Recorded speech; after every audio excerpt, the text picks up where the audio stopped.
Well, that leaves us to our next comment, which is about the game that they would have to win, assuming that Ohio State does lose.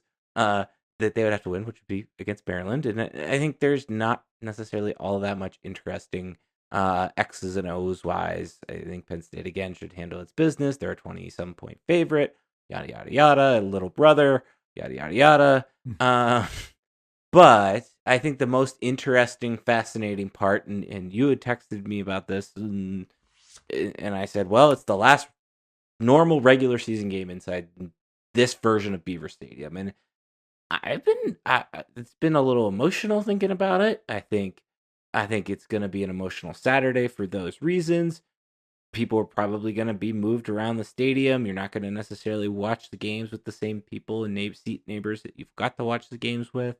And then there's also just like the visual change of Beaver Stadium, right? Like the next 2 seasons are going to probably be lower capacity, and then it's going to look different. Like it is going to categorically look different than the way it used to. And for my generation, I it's funny. I found a picture the other day. We were going through some stuff in my mom's house in Altoona, and we found a picture of them putting the south end zone on, like building the south end zone while a game is happening.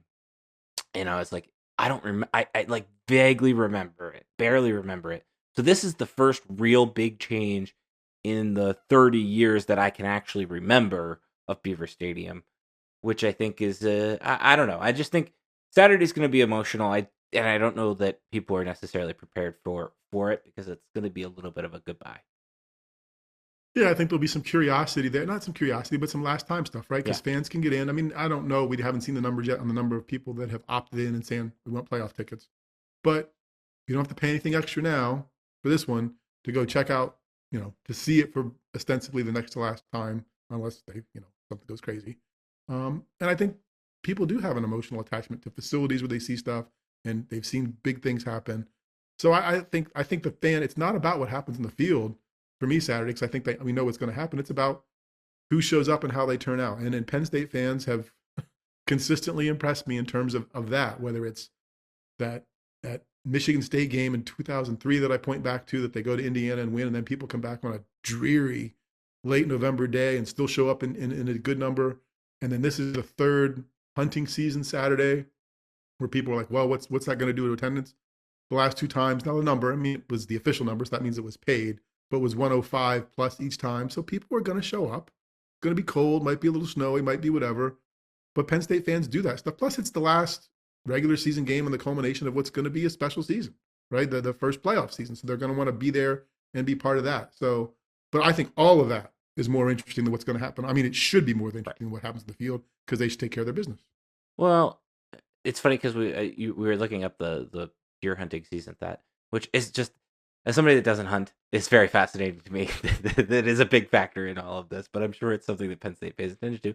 But I think it's also the first time really since 2016 that like there can be a celebratory mood going into the final home game of the season, because it's Penn State's got a very real chance of being 11-1.